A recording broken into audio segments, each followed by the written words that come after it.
प्रिय श्रोता बंधु आमाने आजि ठारू भस्म बुधवार ठारू जीशुंकर पुनरुत्थान पर्यंत 40 दिन आमान को दिया जाइछि जेपरि आमाने प्रभुंक सहित रहिबा। एई 40 दिन रो उद्देश्य जहाँ आमे आने कहूँ तपस्या काल आरंभ होउछि काली ठारू बा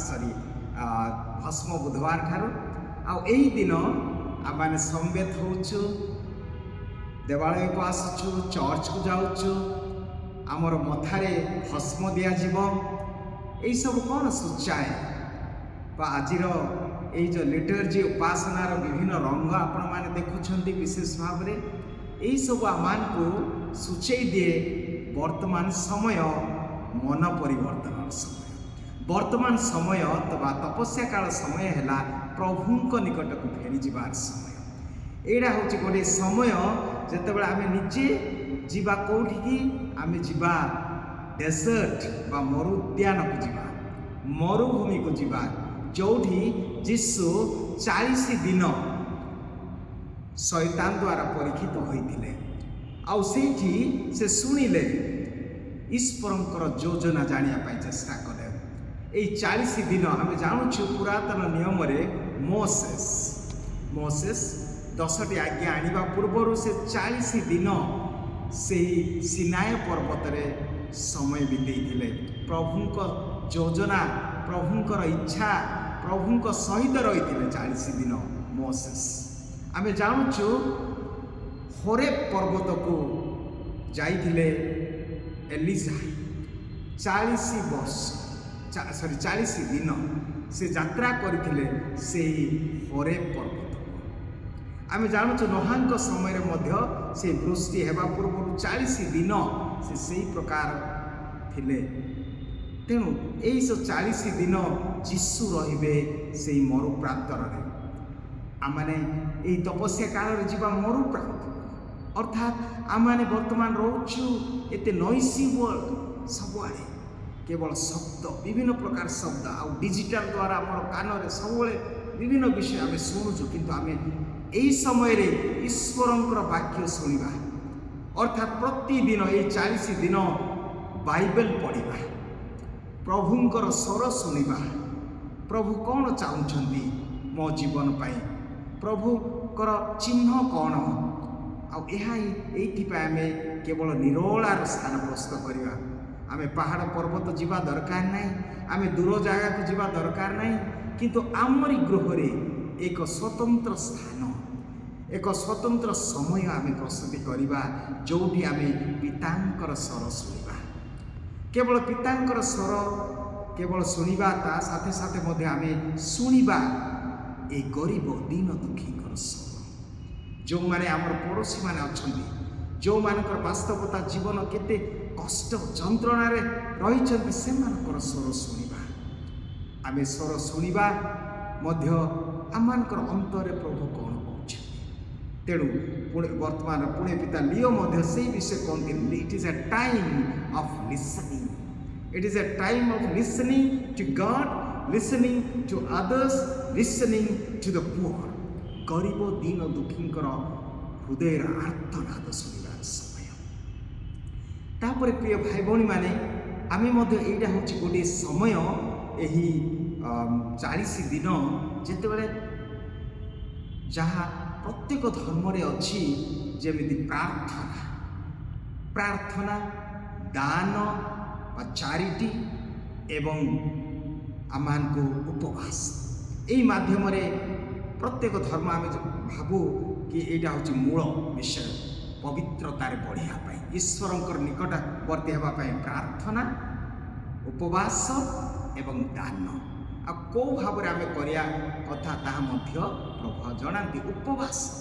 केवल किसी खाद्य बा किसी अभ्यास त्याग करवा केवल सेतिकी नुहे ए खाद्य खाइबा से खाद्य खाइबा नहीं ये सब अच्छी किंतु मोर दान दैट ताठारु अधिक आमानकर व्यवहार रे आमान को उपवास करिया को पड़िबो जेमिति आमान को अन्य प्रति जो राग क्रोध जो हार्श वर्ड आम अन्य विचार करुचे युवा उपवास करिया पड़िबो तेणु आमको अधिक भाव अन्य प्रति दया भाव प्रकाश करवा उदारता द्वारा आम जापर उपवास द्वारा केत लोक मैंने केमी कष्ट पाँच से विषय आम अनुभव करवा। आज केते जन गोटे मिल्स खायापी ना जिते आम उपवास करुचु एटा आमको रिमाइंड स्मरण कर दो जे आज अनेक भोकिला अच्छा गोटे मिल्स गोटे ओली खायापी ना। तेणु आमर शरीर को ये जो विभिन्न प्रकार डिजायर इच्छा अच्छी सीटा को नियंत्रण करवा। उपवास द्वारा आम मध्य जो असुचिता जो इच्छा मंद इच्छा विभिन्न प्रकार इच्छा जो रोचे जागतिक विषय से सब शुद्धिकरण होगा एवं जिते दान देवा किसी उपकार करवा से एटा उपकार करने समय जमी आज शिक्षा सुसमाचार प्रभु कहते आम अन्य को देखा ना किंतु प्रभु जी आमर मन हृदय कथा जानती जमी कह जाए जे आमर डाहाण हाथ बाम हाथ जहाँ करुच्ची डाहाण हाथ न जान। तेबे प्रिय भाई भौणी माने तेबे यही प्रकार प्रार्थना रे अधिक समय बितेवा जो द्वारा आम निजे जानिबा एटा गोटे निजक जानिबार विषय जितेबाला आम से मरुप्रांतर बा निरोला स्थान एकाकी रहिबा आम निज विषय भी चिंता करवा समीक्षा करवा जे मोर परिचय कौन मु किए मु कुआड़े जाऊछि मु कहार अटे मोर परिचय जे मु ईश्वर संतान और तांको भली मु जीवन यापन करुछि। प्रिय भाई भौणी माने मोर परिचय आज जो जितेबाला आमको कपाल रे भस्म बोला पुरुष अंकन करा सूचई दे ये भस्म कौन सूचई दे जे मु किए मु जड़े मरणशील व्यक्ति I am a mortal fragile being मु जड़े अति दुर्बल व्यक्ति मोर सीमित व्यक्ति मु अन्य उपरे मु निर्भर करे यहीटा आम जानिबा दरकार जे मोर जीवन मु मोर हर्ता करता नहीं मु जड़े सीमित व्यक्ति मु मरणशील जेपरि आज वाक्य आम शुणा जोड़ा आदि पुस्तक लिखा अच्छी जे हे मनुष्य तुम्हें माटी रे गढ़ा तुम्हें ये माटी आस माटी को फेरी जीव अर्थात आम समस्ते मनुष्य माटीर मनुष्य माटी रे धूली रे गढ़ा मनुष्य आम धूली रे फेरी जीवा आम किंतु आम भावुँ सब बेले संसार में रोचु रहा पड़ो यहीपरि भाव जीवन यापन करुचु सांसारिक जीवन यापन पदवी धन पाई एवं निजर नाम ख्यात बढ़ापे आम लगी पड़ीचु किंतु आम सब बेले चिंता करवा 40 दिन समय जे माटी ये पृथ्वीर धूली रे गढ़ा ये धूली को फेरी जीवी मु सबुदिन ये संसार रही ना मु सबु किछि करि पारिबी नाही एई मनोभाव नहीं 40 दिन आम रहिबा भस्म सूचई दे जे आमे होचु सीमित प्राणी। एई भस्म क्रूस जेतले कपाल अंकन करा जाए क्रूस चिन्ह करा जाए जे यीशु ख्रीस्ट मो जीवनर केंद्र बिंदु मते से फुंकी दे जीवन देले जेमिति आदि पुस्तक 2 अध्याय 7 पद लिखा अछि मनुष्य धूली रे गढ़ा किंतु ईश्वर निजर प्राण छाड़िले नासारंध्र करी निजर आत्मा देले फुंकी देले आ से जीवन पाइला। तेणु मु केवल धूली रे गढ़ा नुहे मो ठारे अछि ईश्वरंकर से प्राण आत्मा। तेणु यही आत्मा अति मूल्यवान ये आत्मा को बंचेवा ये आत्मा को ईश्वर को निकट को नेबा मोर सब बेले ये 40 दिन रे गोटे प्रयास हो। तेबे प्रिय भाई भौणी माने आसतु मु किए मु धूली रे गढ़ा मनुष्य मु ए संसार बेसी दिन रही ना मते जीवाक पड़ो कौटी जी मते गढ़ी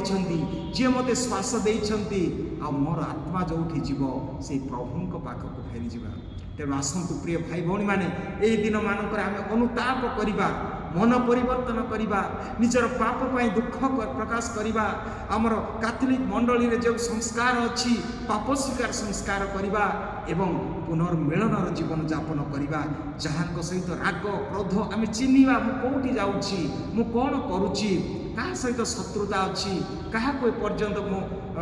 राग रखी कहार उन्नति मु सह्य करूना अर्थात यही सब निजे चिंता करी पापरू फेरी आसवा मन परिवर्तन करवा नूतन जीवन धारण करी उपवास त्याग